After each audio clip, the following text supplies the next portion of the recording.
The Adventure of the Blue Carbuncle, from the Adventures of Sherlock Holmes by Sir Arthur Conan Doyle.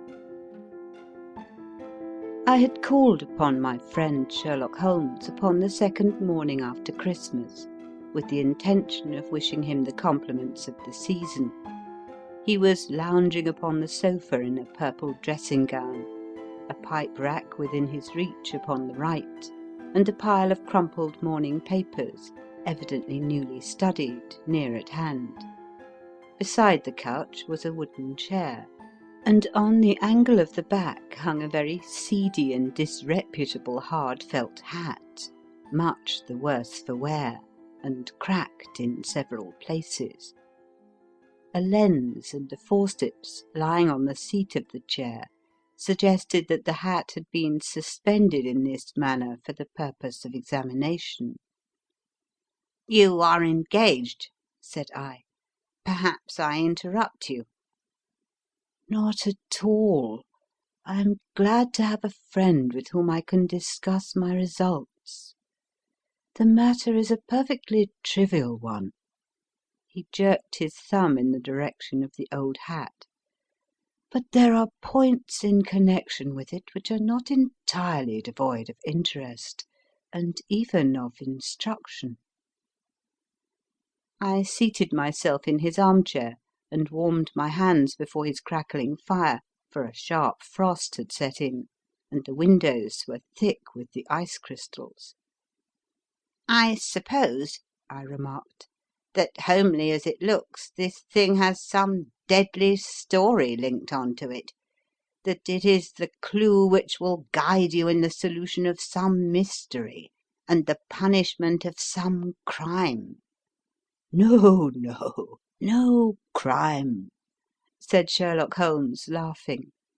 "Only one of those whimsical little incidents which will happen when you have 4,000,000 human beings all jostling each other within the space of a few square miles.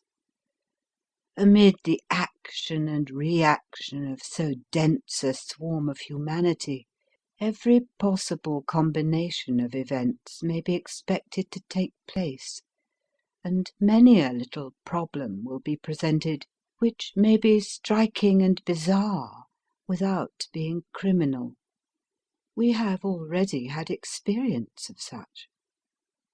"So much so," I remarked, "that of the last 6 cases which I have added to my notes, 3 have been entirely free of any legal crime." "Precisely.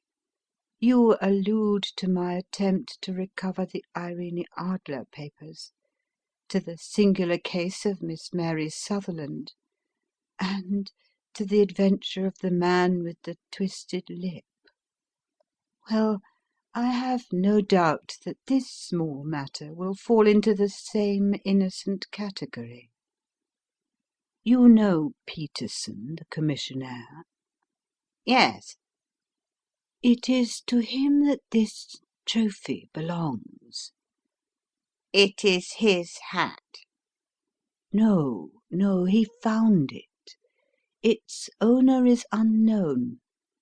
I beg that you will look upon it, not as a battered billycock, but as an intellectual problem.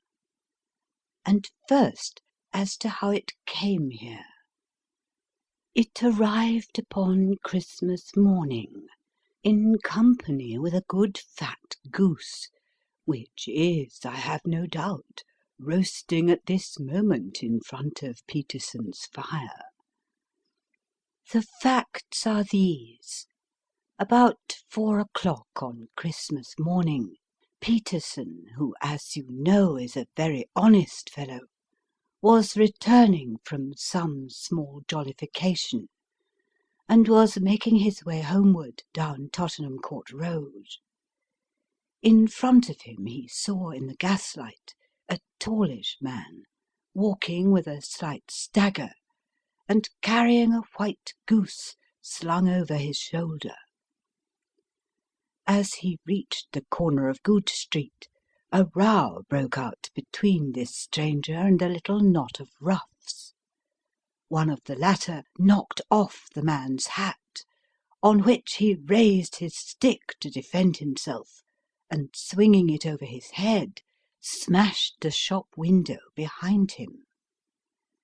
Peterson had rushed forward to protect the stranger from his assailants, but the man, shocked at having broken the window, and seeing an official-looking person in uniform rushing towards him, dropped his goose, took to his heels, and vanished amid the labyrinth of small streets which lie at the back of Tottenham Court Road. The roughs had also fled at the appearance of Peterson, so that he was left in possession of the field of battle, and also of the spoils of victory, in the shape of this battered hat and a most unimpeachable Christmas goose. Which surely he restored to their owner. My dear fellow, there lies the problem. It is true that "For Mrs. Henry Baker" was printed upon a small card which was tied to the bird's left leg.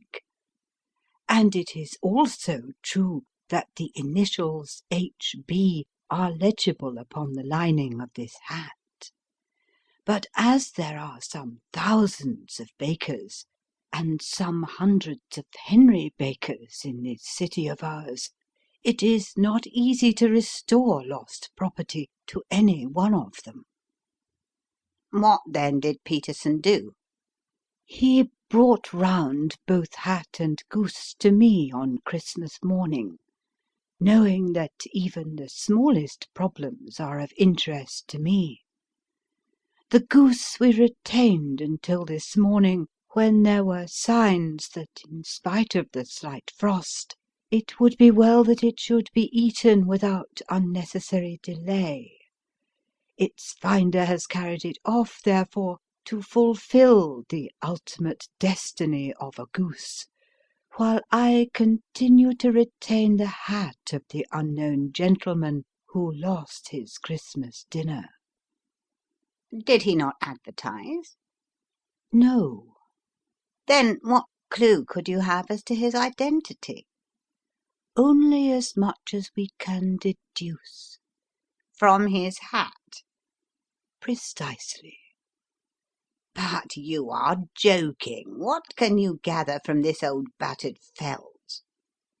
Here is my lens. You know my methods. What can you gather yourself as to the individuality of the man who has worn this article? I took the tattered object in my hands and turned it over rather ruefully. It was a very ordinary black hat of the usual round shape, hard and much the worse for wear. The lining had been of red silk, but was a good deal discoloured. There was no maker's name, but, as Holmes had remarked, the initials H.B. were scrawled upon one side. It was pierced in the brim for a hat securer, but the elastic was missing. For the rest, it was cracked, exceedingly dusty, and spotted in several places, although there seemed to have been some attempt to hide the discoloured patches by smearing them with ink. "I can see nothing," said I, handing it back to my friend. "On the contrary, Watson, you can see everything. You fail, however, to reason from what you see. You are too timid in drawing your inferences." "Then pray tell me what it is that you can infer from this hat." He picked it up and gazed at it in the peculiar introspective fashion which was characteristic of him. "It is perhaps less suggestive than it might have been," he remarked, "and yet there are a few inferences which are very distinct, and a few others which represent at least a strong balance of probability. That the man was highly intellectual is, of course, obvious upon the face of it, and also that he was fairly well to do within the last 3 years. although he has now fallen upon evil days. He had foresight, but has less now than formerly, pointing to a moral retrogression, which, when taken with the decline of his fortunes, seems to indicate some evil influence, probably drink, at work upon him. This may account also for the obvious fact that his wife has ceased to love him. My dear Holmes. He has, however, retained some degree of self-respect, he continued, disregarding my remonstrance. He is a man who leads a sedentary life, goes out little, is out of training entirely, is middle-aged, has grizzled hair, which he has had cut within the last few days, and which he anoints with lime cream. These are the more patent facts which are to be deduced from his hat. Also, by the way, that it is extremely improbable that he has gas laid on in his house. You are certainly joking, Holmes. Not in the least. Is it possible that even now, when I give you these results, you are unable to see how they are attained? I have no doubt that I am very stupid, but I must confess that I am unable to follow you. For example, how did you deduce that this man was intellectual? For answer, Holmes clapped the hat upon his head. It came right over the forehead and settled upon the bridge of his nose. "It is a question of cubic capacity," said he. "A man with so large a brain must have something in it." The decline of his fortunes, then? This hat is 3 years old. These flat brims curled at the edge came in then. It is a hat of the very best quality. Look at the band of ribbed silk and the excellent lining. If this man could afford to buy so expensive a hat 3 years ago, and has had no hat since, then he has assuredly gone down in the world. Well, that is clear enough, certainly. But how about the foresight and the moral retrogression? Sherlock Holmes laughed. "Here is the foresight," said he, putting his finger upon the little disc and loop of the hat securer. "They are never sold upon hats. If this man ordered one, it is a sign of a certain amount of foresight, since he went out of his way to take this precaution against the wind. But since we see that he has broken the elastic and has not troubled to replace it, it is obvious that he has less foresight now than formerly, which is a distinct proof of a weakening nature. On the other hand, he has endeavoured to conceal some of these stains upon the felt by daubing them with ink, which is a sign that he has not entirely lost his self-respect." Your reasoning is certainly plausible.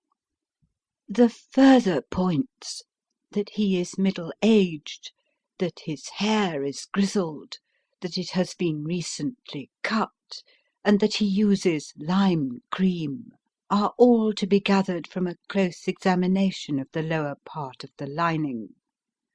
The lens discloses a large number of hair ends, clean cut by the scissors of the barber. They all appear to be adhesive, and there is a distinct odour of lime cream. This dust, you will observe, is not the gritty, grey dust of the street, but the fluffy brown dust of the house, showing that it has been hung up indoors most of the time, while the marks of moisture upon the inside are proof positive that the wearer perspired very freely, and could therefore hardly be in the best of training. But his wife? You said that she had ceased to love him. This hat has not been brushed for weeks.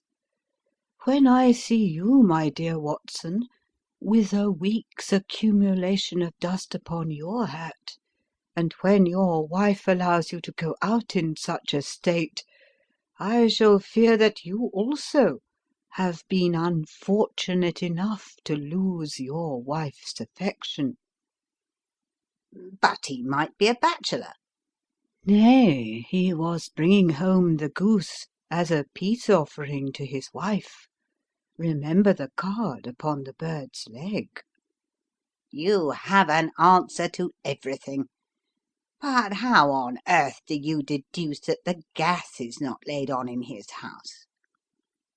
One tallow stain, or even two, might come by chance, but when I see no less than 5, I think that there can be little doubt that the individual must be brought into frequent contact with burning tallow.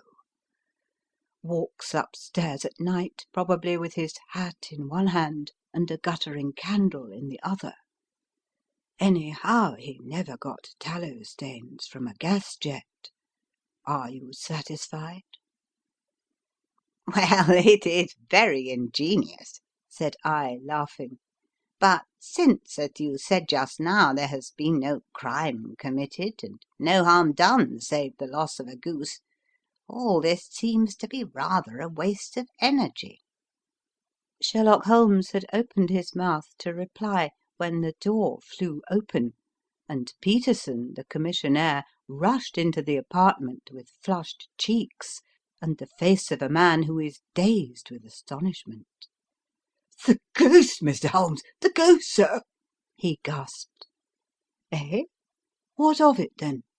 Has it returned to life and flapped off through the kitchen window? Holmes twisted himself round upon the sofa to get a fairer view of the man's excited face. "See here, sir! See what my wife found in its crop!" He held out his hand and displayed upon the centre of the palm a brilliantly scintillating blue stone, rather smaller than a bean in size, but of such purity and radiance that it twinkled like an electric point in the dark hollow of his hand. Sherlock Holmes sat up with a whistle. "By Jove, Peterson," said he, "this is treasure trove indeed. I suppose you know what you have got?"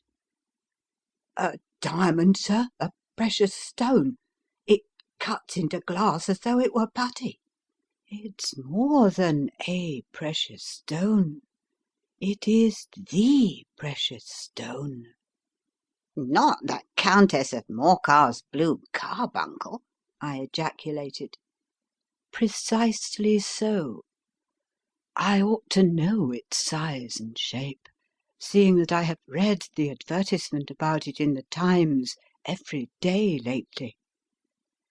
It is absolutely unique, and its value can only be conjectured, but the reward offered of £1,000 is certainly not within a 20th part of the market price."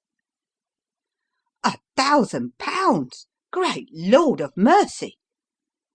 The commissionaire plumped down into a chair and stared from one to the other of us. "That is the reward, and I have reason to know that there are sentimental considerations in the background which would induce the Countess to part with half her fortune if she could but recover the gem." "It was lost, if I remember aright, at the Hotel Cosmopolitan," I remarked. "Precisely so, on December 22nd, just 5 days ago. John Horner, a plumber, was accused of having abstracted it from the lady's jewel case. The evidence against him was so strong that the case has been referred to the assizes. I have some account of the matter here, I believe." He rummaged amid his newspapers, glancing over the dates, until at last he smoothed one out, doubled it over, and read the following paragraph: "Hotel Cosmopolitan Jewel Robbery. John Horner, 26, plumber, was brought up upon the charge of having upon the 22nd inst. Abstracted from the jewel case of the Countess of Morcar the valuable gem known as the Blue Carbuncle. James Ryder, upper attendant at the hotel, gave his evidence to the effect that he had shown Horner up to the dressing-room of the Countess of Morcar upon the day of the robbery, in order that he might solder the second bar of the grate, which was loose. He had remained with Horner some little time, but had finally been called away. On returning, he found that Horner had disappeared, that the bureau had been forced open, and that the small morocco casket, in which, as it afterwards transpired, the Countess was accustomed to keep her jewel, was lying empty upon the dressing-table. Ryder instantly gave the alarm, and Horner was arrested the same evening, but the stone could not be found either upon his person or in his rooms. Catherine Cusack, maid to the Countess, deposed to having heard Ryder's cry of dismay on discovering the robbery, and to having rushed into the room where she found matters as described by the last witness. Inspector Bradstreet, B Division, gave evidence as to the arrest of Horner, who struggled frantically and protested his innocence in the strongest terms. Evidence of a previous conviction for robbery having been given against the prisoner, the magistrate refused to deal summarily with the offence, but referred it to the assizes. Horner, who had shown signs of intense emotion during the proceedings, fainted away at the conclusion and was carried out of court." "So much for the police court," said Holmes thoughtfully, tossing aside the paper. "The question for us now to solve is the sequence of events leading from a rifled jewel case at one end to the crop of a goose in Tottenham Court Road at the other. You see, Watson, our little deductions have suddenly assumed a much more important and less innocent aspect. Here is the stone. The stone came from the goose, and the goose came from Mr. Henry Baker, the gentleman with the bad hat, and all the other characteristics with which I have bored you. So now we must set ourselves very seriously to finding this gentleman and ascertaining what part he has played in this little mystery. To do this we must try the simplest means first, and these lie undoubtedly in an advertisement in all the evening papers. If this fail, I shall have recourse to other methods." What will you say?" "Give me a pencil and that slip of paper. Now then, found at the corner of Goodge Street a goose and a black felt hat. Mr. Henry Baker can have the same by applying at 6:30 this evening at 221B Baker Street. That is clear and concise." "Very. But will he see it?" "Well, he is sure to keep an eye on the papers, since to a poor man the loss was a heavy one. He was clearly so scared by his mischance in breaking the window, and by the approach of Peterson, that he thought of nothing but flight.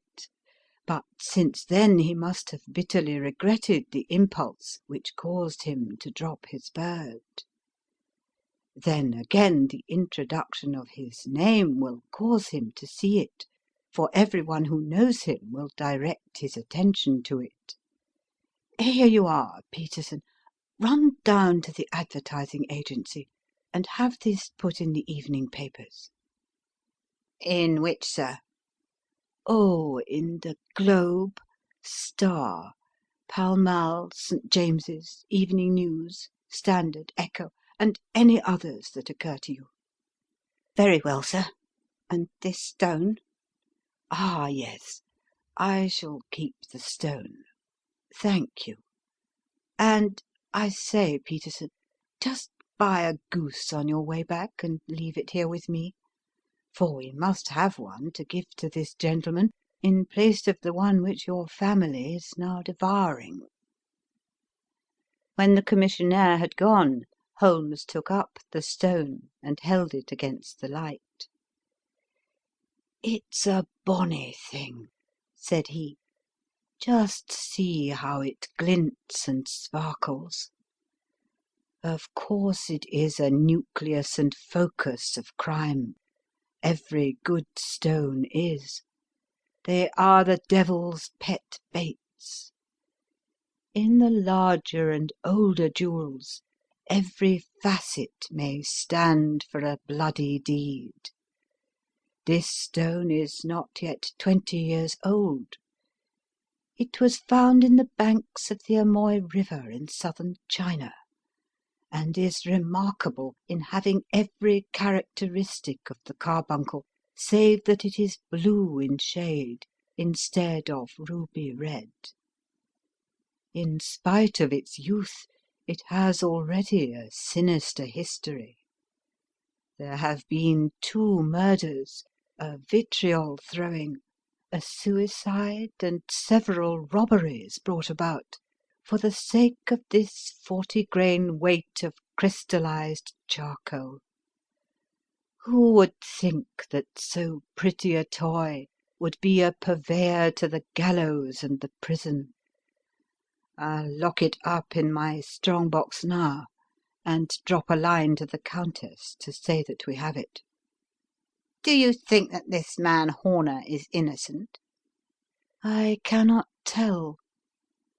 Well, then, do you imagine that this other one, Henry Baker, had anything to do with the matter? It is, I think, much more likely that Henry Baker is an absolutely innocent man, who had no idea that the bird which he was carrying was of considerably more value than if it were made of solid gold. That, however, I shall determine by a very simple test, if we have an answer to our advertisement." "And you can do nothing until then?" "Nothing." "In that case I shall continue my professional round, but I shall come back in the evening at the hour you have mentioned, for I should like to see the solution of so tangled a business." "Very glad to see you. I dine at 7. There is a woodcock, I believe. By the way, in view of recent occurrences, perhaps I ought to ask Mrs. Hudson to examine its crop." I had been delayed at a case, and it was a little after 6:30 when I found myself in Baker Street once more. As I approached the house, I saw a tall man in a Scotch bonnet, with a coat which was buttoned up to his chin, waiting outside in the bright semicircle which was thrown from the fanlight. Just as I arrived, the door was opened, and we were shown up together to Holmes' room. "Mr. Henry Baker, I believe," said he, rising from his armchair and greeting his visitor with the easy air of geniality which he could so readily assume. "Pray take this chair by the fire, Mr. Baker. It is a cold night, and I observe that your circulation is more adapted for summer than for winter. Ah, Watson, you have just come at the right time. Is that your hat, Mr. Baker?" Yes, sir, that is undoubtedly my hat." He was a large man with rounded shoulders, a massive head, and a broad, intelligent face, sloping down to a pointed beard of grizzled brown. A touch of red in nose and cheeks, with a slight tremor of his extended hand, recalled Holmes' surmise as to his habits. His rusty black frock coat was buttoned right up in front, with the collar turned up, and his lank wrists protruded from his sleeves without a sign of cuff or shirt. He spoke in a slow staccato fashion, choosing his words with care, and gave the impression generally of a man of learning and letters who had had ill usage at the hands of fortune. "We have retained these things for some days," said Holmes, "because we expected to see an advertisement from you giving your address. I'm at a loss to know now why you did not advertise." Our visitor gave a rather shamefaced laugh. "Shillings have not been so plentiful with me as they once were," he remarked. "I had no doubt that the gang of roughs who assaulted me had carried off both my hat and the bird. I did not care to spend more money in a hopeless attempt at recovering them." "Very naturally. By the way, about the bird. We were compelled to eat it." "To eat it!" Our visitor half rose from his chair in his excitement. "Yes, it would have been of no use to anyone had we not done so. But I presume that this other goose upon the sideboard, which is about the same weight and perfectly fresh, will answer your purpose equally well?" "Oh, certainly, certainly," answered Mr. Baker, with a sigh of relief. "Of course we still have the feathers, legs, crop, and so on of your own bird, so if you wish—" The man burst into a hearty laugh. "They might be useful to me as relics of my adventure," said he, "but beyond that I can hardly see what use the disjecta membra of my late acquaintance are going to be to me. No, sir, I think that, with your permission, I will confine my attentions to the excellent bird which I perceive upon the sideboard." Sherlock Holmes glanced sharply across at me with a slight shrug of his shoulders. "There is your hat, then, and there your bird," said he. "By the way, would it bore you to tell me where you got the other one from? I am somewhat of a fowl fancier, and I have seldom seen a better grown goose." "Certainly, sir," said Baker, who had risen and tucked his newly gained property under his arm. "There are a few of us who frequent the Alpha Inn near the Museum. We are to be found in the Museum itself during the day, you understand. This year our good host, Windigate by name, instituted a goose club, by which, on consideration of some few pence every week, we were each to receive a bird at Christmas. My pence were duly paid, and the rest is familiar to you. I am much indebted to you, sir, for a Scotch bonnet is fitted neither to my years nor my gravity." With a comical pomposity of manner, he bowed solemnly to both of us, and strode off upon his way. "So much for Mr. Henry Baker," said Holmes, when he had closed the door behind him.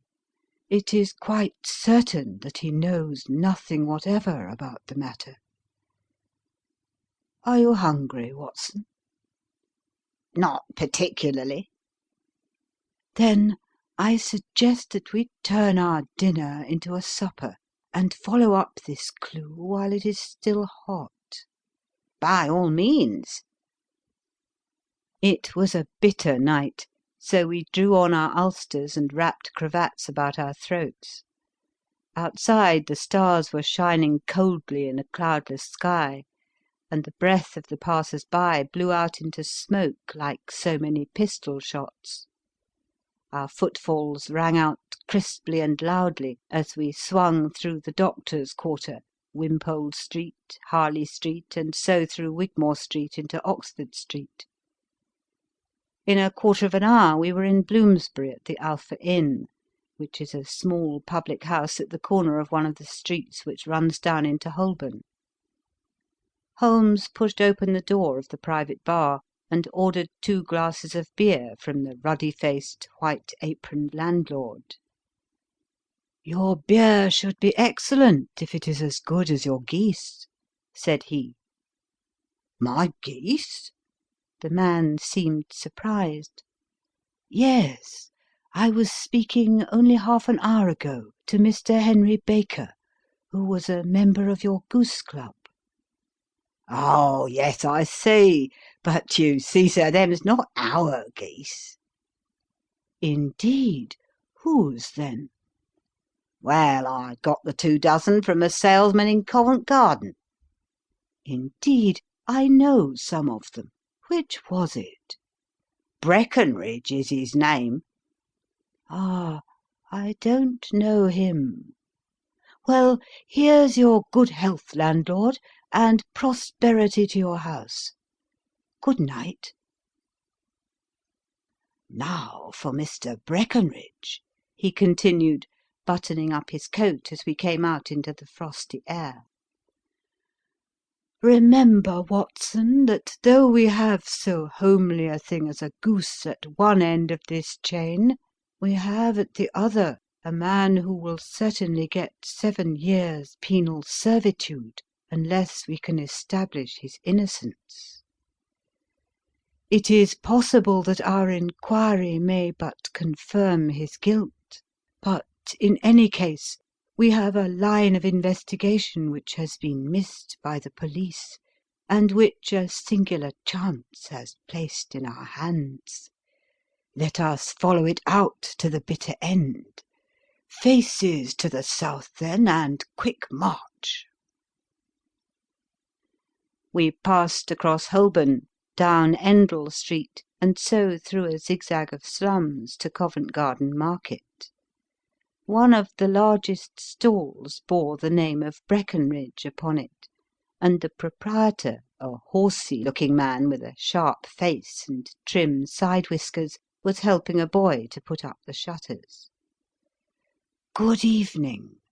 It's a cold night," said Holmes. The salesman nodded and shot a questioning glance at my companion. "Sold out of geese, I see," continued Holmes, pointing at the bare slabs of marble. "Let you have 500 to-morrow morning." "That's no good." "Well, there are some on the stall with the gas flare." "Ah, but I was recommended to you." "Who by?" "The landlord of the Alpha." "Oh, yes, I sent him a couple of dozen." "Fine birds they were, too. Now, where did you get them from?" To my surprise, the question provoked a burst of anger from the salesman. "Now then, mister," said he, with his head cocked and his arms akimbo, "what are you driving at? Let's have it straight now." "It is straight enough. I should like to know who sold you the geese which you supplied to the Alpha." "Well, then, I shan't tell you. So now." "Oh, it is a matter of no importance, but I don't know why you should be so warm over such a trifle." "Warm? You'd be as warm, maybe, if you were as pestered as I am. When I pay good money for a good article, there should be an end of the business, but it's where are the geese, and who did you sell the geese to, and what will you take for the geese? One would think they were the only geese in the world to hear the fuss that is made over them."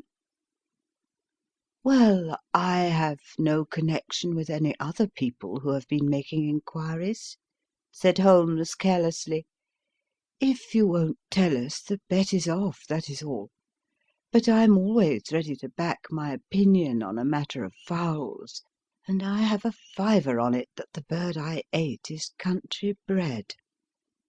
"Well, then, you've lost your fiver, for it's town bred," snapped the salesman. "It's nothing of the kind." "I say it is." "I don't believe it." "Do you think you know more about fowls than I, who have handled them ever since I was a nipper? I tell you, all those birds that went to the Alpha were town bred." "You'll never persuade me to believe that." "Will you bet, then?" "It's merely taking your money, for I know that I am right. But I'll have a sovereign on with you, just to teach you not to be obstinate." The salesman chuckled grimly. "Bring me the books, Bill," said he. The small boy brought round a small thin volume and a great greasy-backed one, laying them out together beneath the hanging lamp. "Now then, Mr. Cockshaw," said the salesman, "I thought that I was out of geese, but before I finish you'll find that there is still one left in my shop. You see this little book?" "Well?" "That's the list of the folk from whom I buy. D'ye see? Well, then, here on this page are the country folk, and the numbers after their names are where their accounts are in the big ledger. Now then, you see this other page in red ink? Well, that is a list of my town suppliers. Now look at that third name. Just read it out to me." "Mrs. Oakshott, 117 Brixton Road, 249," read Holmes. "Quite so. Now turn that up in the ledger." Holmes turned to the page indicated. "Here you are. Mrs. Oakshott, 117 Brixton Road, egg and poultry supplier." "Now then, what's the last entry?" "December 22nd, 24 geese at 7s. 6d." "Quite so. There you are. And underneath?" "Sold to Mr. Windigate of the Alpha at 12s." "What have you to say now?" Sherlock Holmes looked deeply chagrined.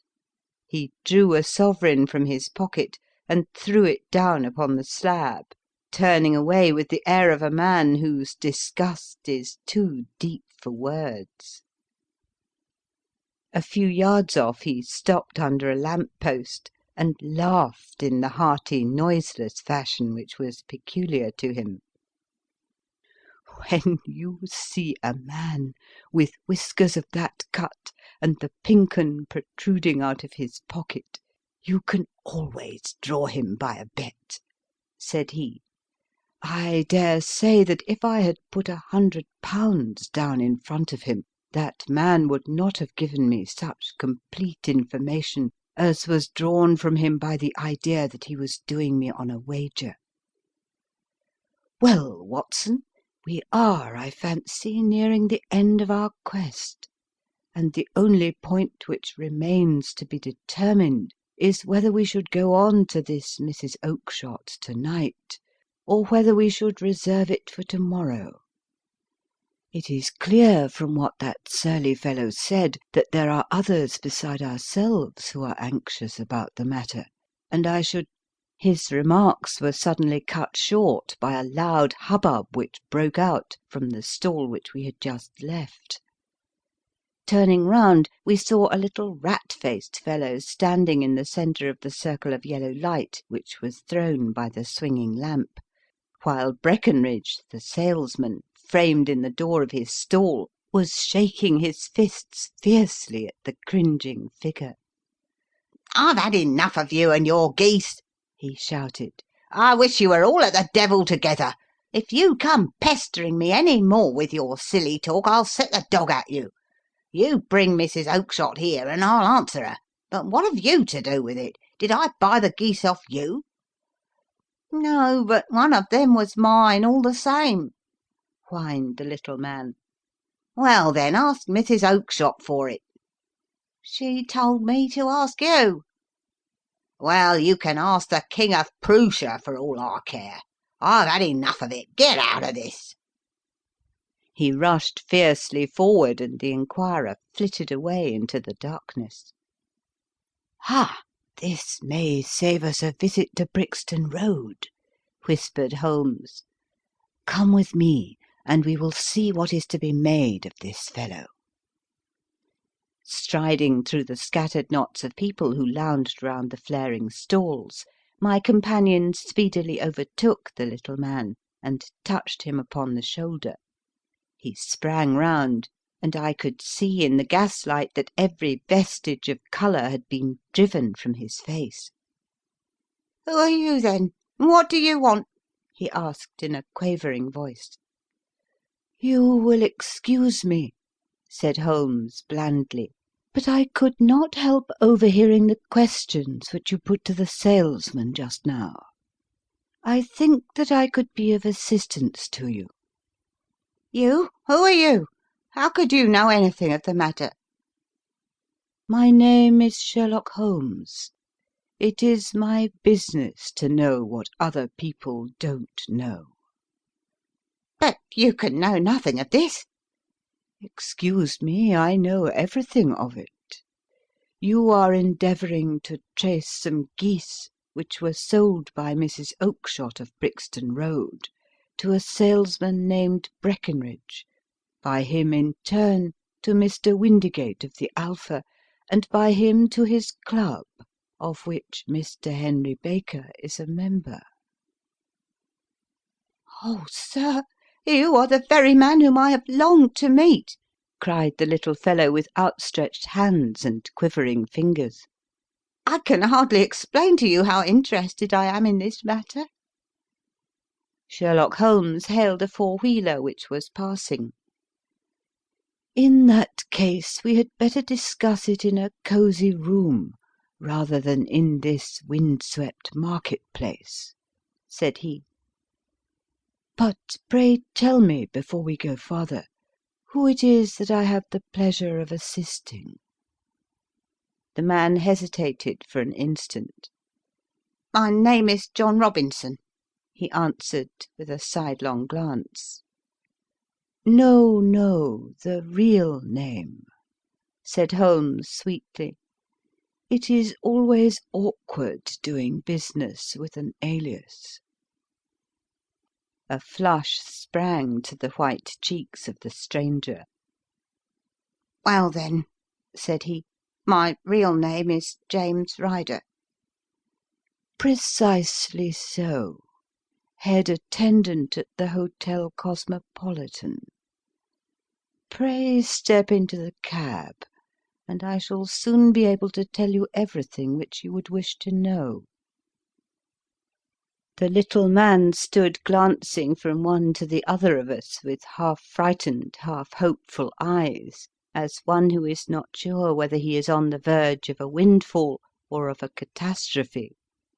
Then he stepped into the cab, and in half an hour we were back in the sitting-room at Baker Street.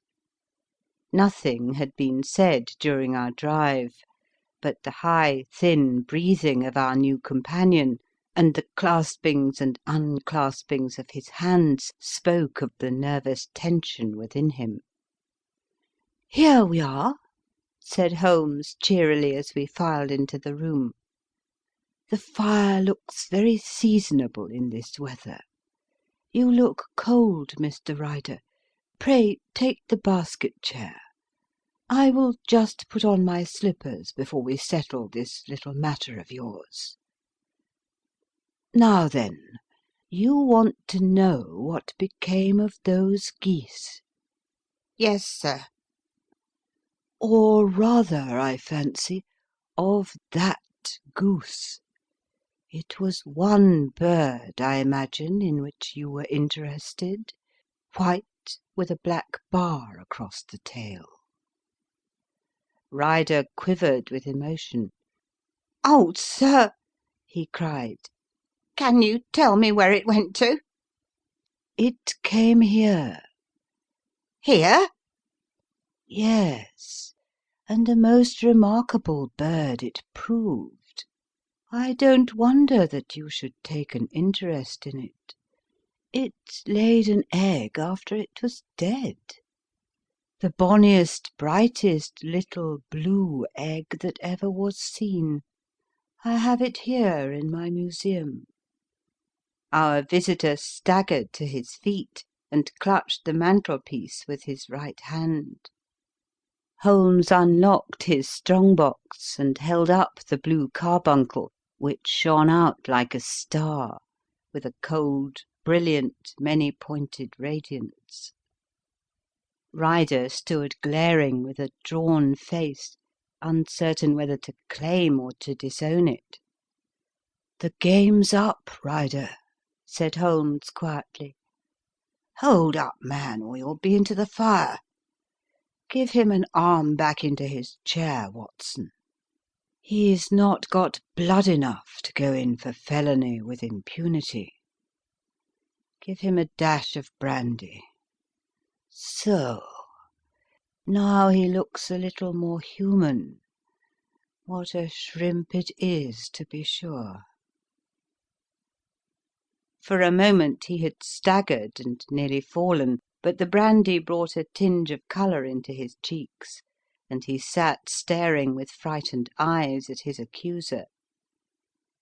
I have almost every link in my hands, and all the proofs which I could possibly need, so there is little which you need tell me. Still, that little may as well be cleared up to make the case complete.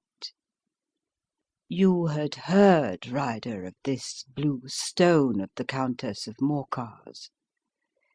It was Catherine Cusack who told me of it, said he in a crackling voice.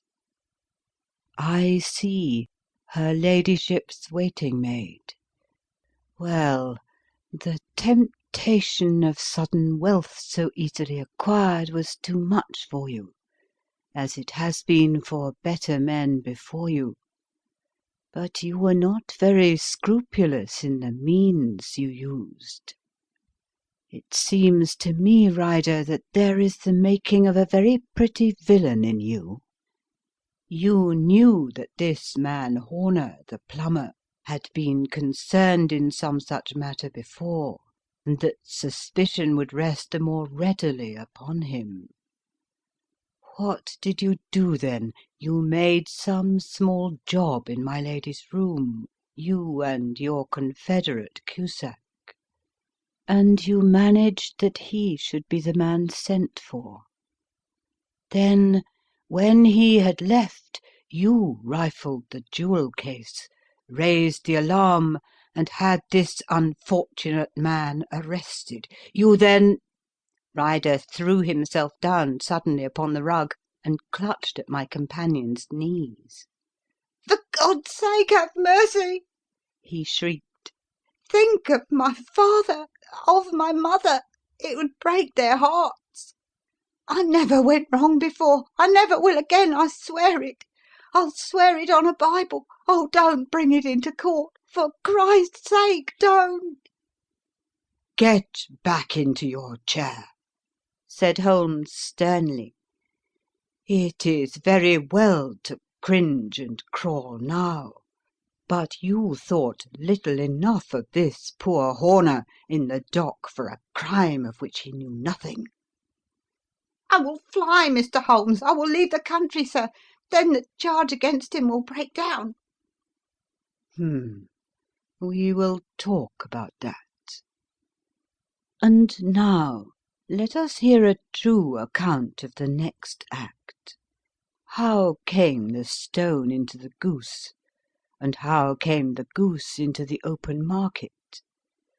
Tell us the truth, for there lies your only hope of safety." Ryder passed his tongue over his parched lips. "I will tell you it just as it happened, sir," said he. "When Horner had been arrested, it seemed to me that it would be best for me to get away with the stone at once, for I did not know at what moment the police might not take it into their heads to search me and my room. There was no place about the hotel where it would be safe. I went out as if on some commission, and I made for my sister's house. She had married a man named Oakshott, and lived in Brixton Road, where she fattened fowls for the market. All the way there every man I met seemed to me to be a policeman or a detective, and for all that it was a cold night, the sweat was pouring down my face before I came to the Brixton Road. My sister asked me what was the matter and why I was so pale, but I told her that I'd been upset by the jewel robbery at the hotel. Then I went into the backyard and smoked a pipe, and wondered what it would be best to do. I had a friend once called Maudsley who went to the bad and has just been serving his time in Pentonville. One day he had met me and fell into talk about the ways of thieves, and how they could get rid of what they stole. I knew that he would be true to me, for I knew one or two things about him. So I made up my mind to go right on to Kilburn, where he lived, and take him into my confidence. He would show me how to turn the stone into money, but how to get to him in safety. I thought of the agonies I had gone through in coming from the hotel. I might at any moment be seized and searched, and there would be the stone in my waistcoat pocket.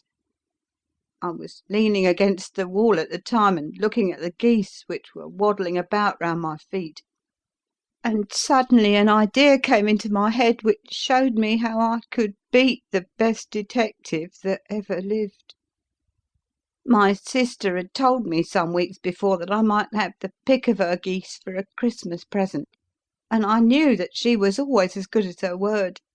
I would take my goose now, and in it I would carry my stone to Kilburn. There was a little shed in the yard, and behind this I drove one of the birds, a fine big one, white, with a barred tail. I caught it, and prying its bill open, I thrust the stone down its throat as far as my finger could reach.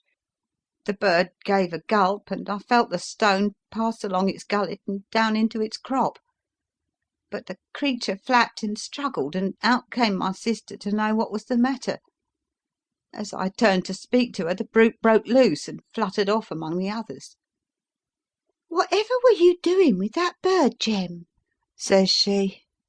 "Well," said I, "you said you'd give me one for Christmas, and I was feeling which was the fattest." "Oh," says she, "we've set yours aside for you. Jem's bird, we call it. It's the big white one over yonder. There's 26 of them, which makes one for you and one for us, and 2 dozen for the market."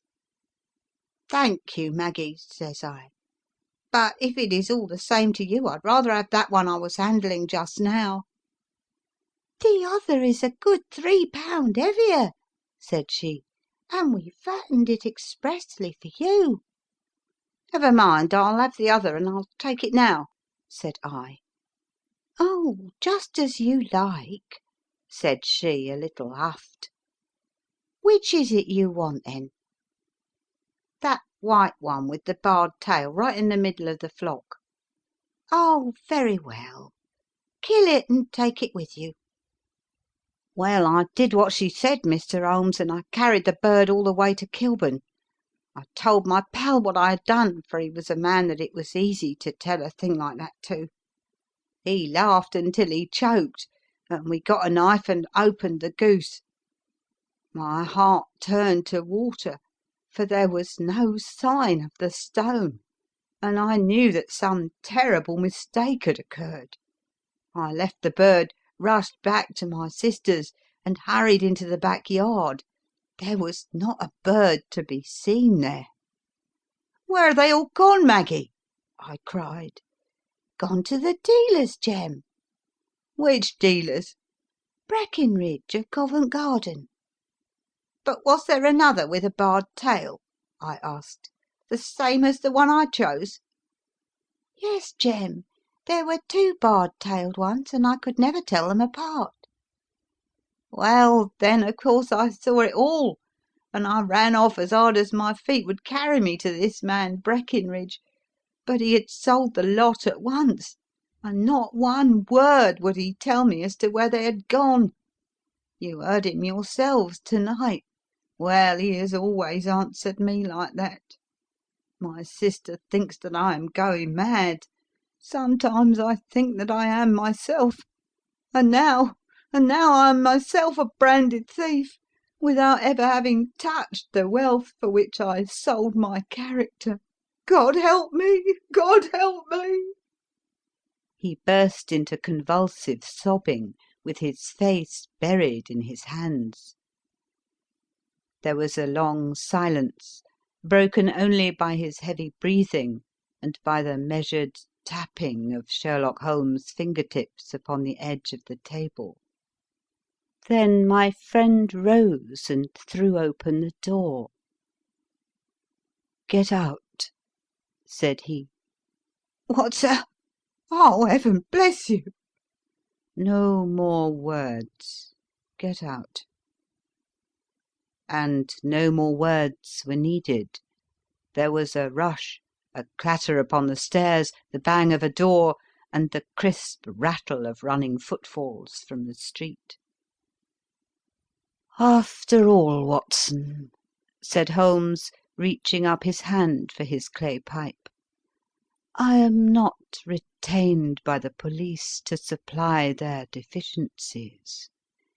If Horner were in danger it would be another thing. But this fellow will not appear against him, and the case must collapse. I suppose that I am commuting a felony, but it is just possible that I am saving the soul. This fellow will not go wrong again. He is too terribly frightened. Send him to jail now, and you make him a jailbird for life. Besides, it is the season of forgiveness. Chance has put in our way a most singular and whimsical problem, and its solution is its own reward. If you will have the goodness to touch the bell, Doctor, we will begin another investigation, in which also a bird will be the chief feature. End of The Adventure of the Blue Carbuncle. Recording by Ruth Golding.